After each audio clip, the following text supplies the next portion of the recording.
দেখুন বন্ধুরা, অনেক দিন ধরেই আমার কাছে একটা রিকোয়েস্ট এসেছিল যে আপনি লেআউট নিয়ে কিছু বলুন। আমি লেআউট তো প্র্যাকটিক্যাল সাইটে গিয়ে যে ভিডিও করেছি, প্র্যাকটিক্যাল সাইটের ভিডিও তো দেখাবই। তার আগে এই যে খাতা পেন নিয়ে বসেছি, খাতা পেন নিয়ে কেন বসলাম, পুরো বিষয়টাকে ক্লিয়ারলি বুঝতে গেলে পেপার ওয়ার্কসের পাশাপাশি মানে থিওরিটিক্যালি খাতা পেনে যেটা বোঝাবো সেটাকেই প্র্যাকটিক্যালি মিলিয়ে দেখাবো, তবে একদম জলের মতো পরিষ্কার হয়ে যাবে। আপনারা একদম মনোযোগ দিয়ে দেখতে থাকুন। ধরুন আপনাদেরকে বোঝাচ্ছি, ধরুন এরকম একটা প্লট রয়েছে, আমি একে দেখাচ্ছি। ধরুন প্লটটা এরকম রয়েছে, একটু ব্যাকআপ প্লট রয়েছে। সাপোজ এরকম একটা প্লট রয়েছে যার একটি বাহু হচ্ছে ব্যাকআপ, ভালো করে আপনারা দেখতেই পাচ্ছেন।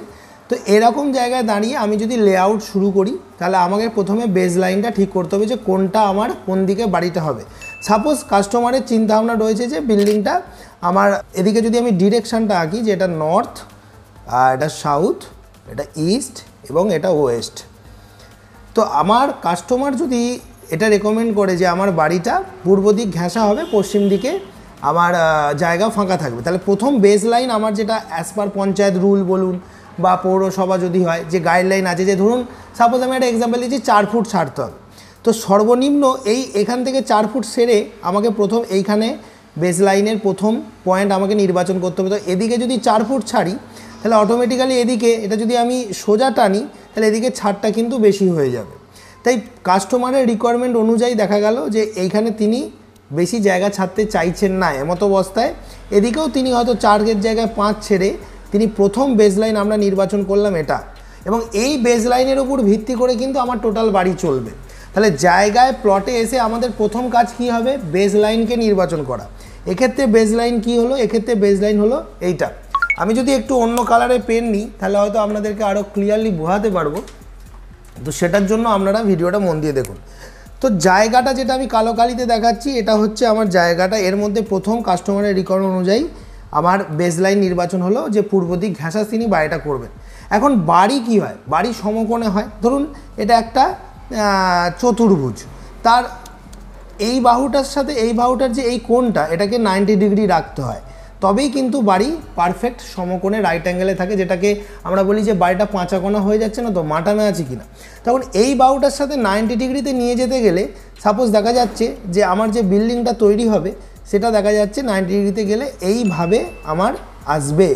এখন এতখানি ব্যাঁকা হবে কিন্তু প্লটের সাপেক্ষে, যেহেতু এই দিকটা আমি জায়গা কম ছাড়তে চেয়েছি। তো প্রথম আমাদের কাজ হবে বেস লাইনের সাথে 90 ডিগ্রি করে নেওয়া।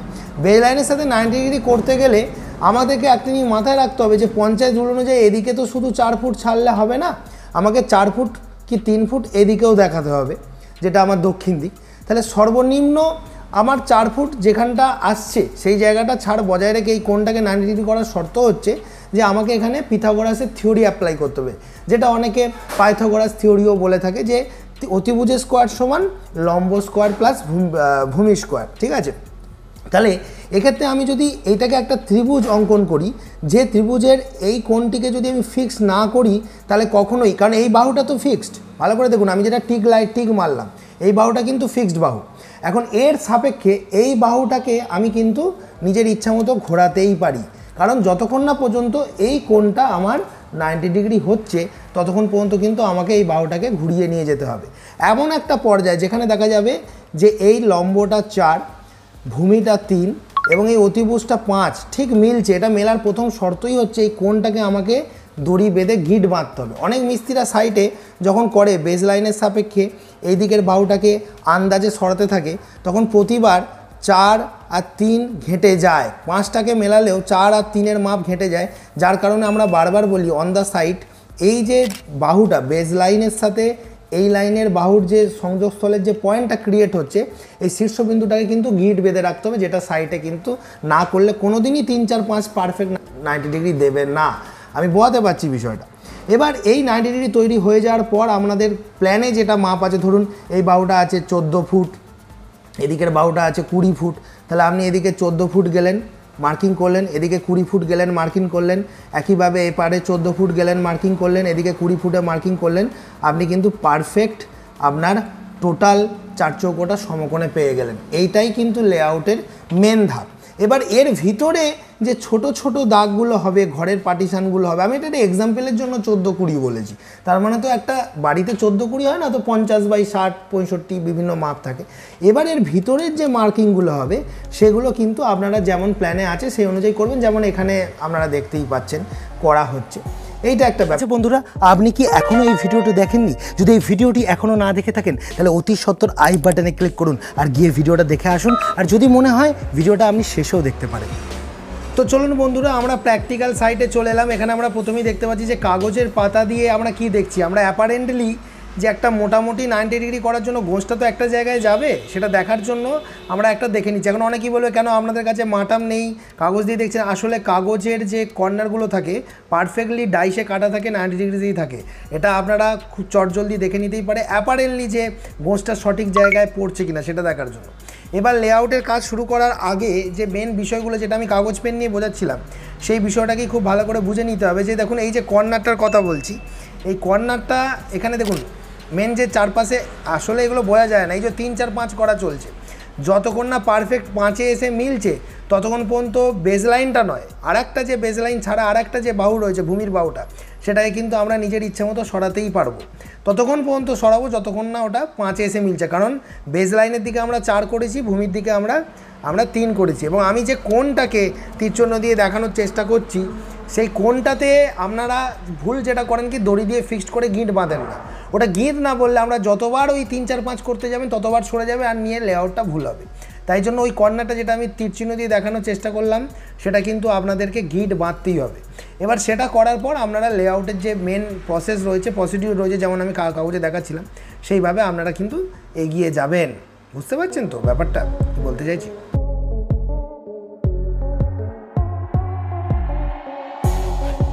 আচ্ছা বন্ধুরা, আপনি কি এখনও এই ভিডিওটি দেখেননি? যদি এই ভিডিওটি এখনও না দেখে থাকেন তাহলে অতি সত্বর আই বাটনে ক্লিক করুন আর গিয়ে ভিডিওটা দেখে আসুন। আর যদি মনে হয় ভিডিওটা আপনি শেষেও দেখতে পারেন। বা আর একটা বিষয় যেটা আমি খুব মন দিয়ে বোঝাতে চাইবো আপনাদেরকে, যেটা অনেক পার্টিরা সাইটে অনেক মিস্ত্রিরা ভুল করে ফেলে, সেটা কি, সেটা বিষয়টা মন দিয়ে বুঝতে হবে। ধরুন আপনি একটা লেআউট করে ফেলেছেন, আপনার একটা মার্কিং হয়ে গেছে, এবার আপনি চুনের দাগগুলো দেবেন। সেই মতো অবস্থায় কী করা উচিত, এগুলো প্রত্যেকটা পয়েন্ট আপনি তৈরি করে ফেলেছেন খুব সুন্দরভাবে।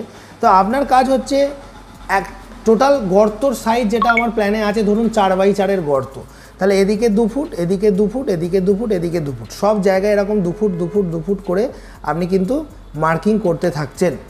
আপনার অনেকেই কী করে, একবারই 4-4 গর্ত হাতে করে এঁকে দেয়। মানে ধরুন আপনাকে একটা এক্সাম্পল দিচ্ছি, এখানে সে কী করলো, এখান থেকে 2 নিল, এদিকে 2 নিল, এরকম করে সে একটা গর্ত এঁকে দিল, তারপরে গর্তটা দেখা গেল এদিকে হয়ে গেল। তাহলে একটা গর্তর মুখ দেখুন, মানে প্রত্যেকটা গর্তের সাথে সিমেট্রিক নয়, টাল হয়ে যাচ্ছে। এটা কিন্তু প্রসিডিওর নয়। অনেক সাইটে এই ভুলটা তারা করছে। আমরা কি বলি, পারফেক্ট 2-2 করে মার্কিং করে তোমরা চলে যাও, চারিদিকে মার্কিং করে দাও। এবার সুতো ধরে এই লাইনটা টানো, এখানে একটা সুতো বসানো থাকছে, এখানে যখন একটা সুতো বসানো থাকবে, তারপর যখন তুমি এই লাইনটা টানবে, দেখবে প্রত্যেকটা গর্তর কিন্তু একে অপরের সাথে পুরো সমান রেখায় থাকবে। একইভাবে এদিকেও সমান রেখায়, একইভাবে এই দিকের সুতো যখন ধরবে তুমি দেখবে সমান রেখায় পাবে। তার ফলে এই প্রত্যেকটা গর্ত কিন্তু একে অপরের সাথে সমানভাবে থাকবে। এই বিষয়টাকে আমরা অন দ্য সাইড করি, যারা এই বিষয়গুলো মেনে লেআউট করে তাদের বাড়ি পারফেক্টলি ওঠে। তাহলে ম্যাক্সিমাম বাড়িতে কি দেখা যায় যে লেআউট হয়ে গেছে, কলম বসে গেছে, কিন্তু সেই টাই বিমের সময় জগাল করতে হচ্ছে, কলমকে বেঁকাতে হচ্ছে, নাহলে বিল্ডিংয়ের প্ল্যান ঠিক হচ্ছে না। এইটাই আজকের ভিডিও ছিল, আশা করি ভালোভাবে বোঝাতে পেরেছি।